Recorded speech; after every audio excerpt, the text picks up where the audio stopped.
El café de origen único está por todos lados y se ha vuelto aún más popular en los últimos años. Cada vez que visito una cafetería, siempre están promocionando su café hondureño esto o etíope aquello. Además parece que quieren que le ponga algún jarabe muy dulce al café, destruyendo completamente el sabor. Pero esa es una queja para otro día. Los precios del café en grano en línea pueden ponerse bastante caros, especialmente si son de una producción limitada o microlote. Me hacen muchas preguntas sobre por qué es tan caro, así que pensé en tratar de responder esa pregunta aquí.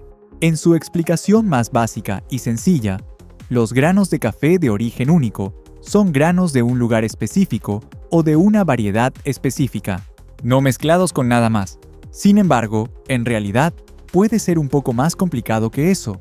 Cuando compras granos de café, normalmente tienen el país, por ejemplo Panamá, y luego o la variedad del café como geisha, o podría tener la región de donde es.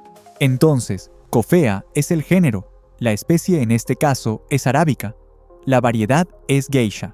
O puede tener el país, digamos Costa Rica, y luego el área donde se cultiva, como Tarrazú. Ahora, Colombia Supremo se clasifica como un café de origen único, pero Supremo indica el tamaño del grano, no la ubicación ni la variedad. Colombia también vende Excelso, casi idéntico al Supremo pero con granos más pequeños. Honduras vende un café de origen único llamado Honduras SHG. SHG significa Strictly High Grown, es decir, estrictamente cultivado en altura.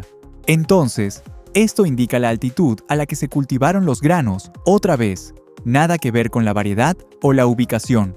Así que, aunque tanto el colombiano como el hondureño se venden como origen único, probablemente siguen siendo mezclas de diferentes fincas. Hay muchas más de estas diferentes denominaciones, todas sin ayudarte para nada a entender lo que realmente estás tomando. Déjame saber en los comentarios si te confunden las diferentes etiquetas de origen único. Podemos ser aún más específicos cuando hablamos de microlotes. Esto es normalmente cuando el café viene de una sola finca o hacienda específica. Podría nombrar Sea Island Clifton Mount Estate, una hacienda ubicada en las montañas de Jamaica, o Small Batch Ethiopia Nano Chala. Estos granos vienen todos de una pequeña cooperativa en Agaro, en el oeste de Etiopía. El punto que trato de hacer aquí es que las etiquetas de café de origen único a menudo pueden ser confusas, y el comprador no siempre sabe o entiende lo que está recibiendo. Ahora, si entras a tu cafetería favorita a comprar granos de café y solo ves el nombre del país, Colombia, Brasil, etc., estos son muy probablemente granos mezclados, o sea, que son granos al azar, mezclados para formar un perfil de sabor específico.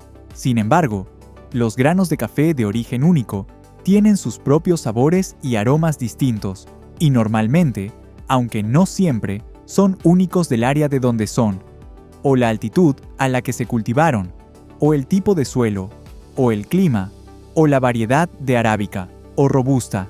Si tomas café, o conoces a alguien que se toma su tiempo eligiendo exactamente qué comprar, tal vez, gasta un poco más y compra directo de un tostador de confianza. Tú, o ellos, potencialmente se han apegado a regiones de café específicas, ya sea Sudamérica o África. Hay otras regiones de café disponibles.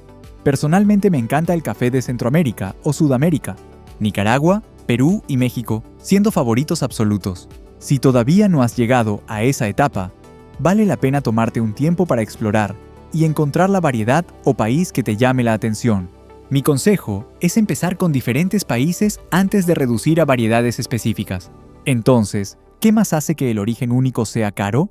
Bueno, el énfasis en la agricultura sostenible, transparencia a través de las cadenas de suministro, relaciones cercanas con los agricultores, todo esto se menciona como algo que aumenta el costo. Si el agricultor tiene una certificación de comercio justo, o UTZ, o Rainforest Alliance, que no son baratas, estas se le pasan al consumidor. Si el café es orgánico, eso suma unos cuantos puntos porcentuales más. ¿El café es recolectado a mano asegurando que solo los mejores granos lleguen a tu paquete? ¿Han usado una forma menos común de procesar tus granos como la maceración carbónica? ¿Es raro o solo se cultiva una pequeña cantidad cada año? Todas estas cosas van a subir el precio del producto crudo, y ni siquiera lo hemos enviado todavía, o tostado. Antes de hacer este video, busqué en línea cuáles eran los precios actuales de los granos de café Jamaican Blue Mountain. Iban desde unos 40 a 65 dólares por 227 gramos. Ahora, es cierto que Blue Mountain es caro en el mejor de los casos, pero era interesante los precios relativamente variados. La diferencia de precio depende del tostador. Son un negocio pequeño que no compra toneladas de café. ¿Qué máquina tostadora están usando? ¿Es a gas? ¿Eléctrica? ¿A leña? ¿Te están prometiendo una sensación de sabor como ninguna otra? Todo esto suma al costo. Entonces, ¿por qué el aumento en popularidad? Puedo recordar hace unos 20 años, dando vueltas por cafeterías exclusivas y pequeñas en las calles traseras de ciudades grandes, tratando de recordar cómo pronunciar Sumatra Mandolin para que pareciera que sabía de lo que hablaba. Todo el mundo quiere experimentar los perfiles de sabor únicos y distintivos de unos granos de café poco conocidos cultivados en algún rincón de la India porque escucharon a alguien mencionar lo increíble que era la última vez que salieron. Esto tiene repercusiones tanto positivas como algunos dirían negativas para el mercado del café. Por un lado, el consumidor tiene acceso a más y más variedades diferentes e inusuales, y el mercado del café crece. Los productores de café trabajadores reciben un pago justo por su producto y su trabajo duro, y las economías de sus respectivos países crecen. Sin embargo, el café es un producto finito. A medida que más y más gente empieza a comprar granos de café de origen único, especiales, el precio inevitablemente va a subir. Muchos dirían que lo positivo definitivamente supera lo negativo. ¿Qué piensas tú? Déjame saber aquí abajo. Bueno, terminemos con la exclusividad. A menudo los granos de café serán caros por ninguna otra razón más que son caros. Ver el Panama Geisha venderse en varias casas de subastas te va a hacer desmayar. Déjame darte un ejemplo. En agosto de 2024, el Ida Geisha Natural Torre, un Panama Geisha de la finca de la familia Lamastus, se vendió por un récord de $10,013 por kilogramo en la subasta Best of Panama. Si necesitas tomarte un momento tranquilo, espero. Ahora, no debemos olvidar que hay fuerzas externas que los caficultores no pueden controlar completamente. Sequías, inundaciones, huracanes, terremotos, ataques de insectos y enfermedades como la broca del grano de café y la roya del cafeto. Cosechas enteras pueden perderse de un solo golpe. La agricultura del café no es fácil. Y recuerda, si quieres ahorrar dinero en café, siempre puedes comprar al por mayor o buscar empresas que tengan ofertas. Aprovechar el envío gratis si compras cierta cantidad. Si compras café para tomar en casa, definitivamente vas a sacar más por tu dinero que gastando en un espresso en una cafetería. ¿Prefieres origen único o simplemente compras lo que esté barato en el supermercado? Así que dime en los comentarios, ¿crees que es caro o vale la pena el costo?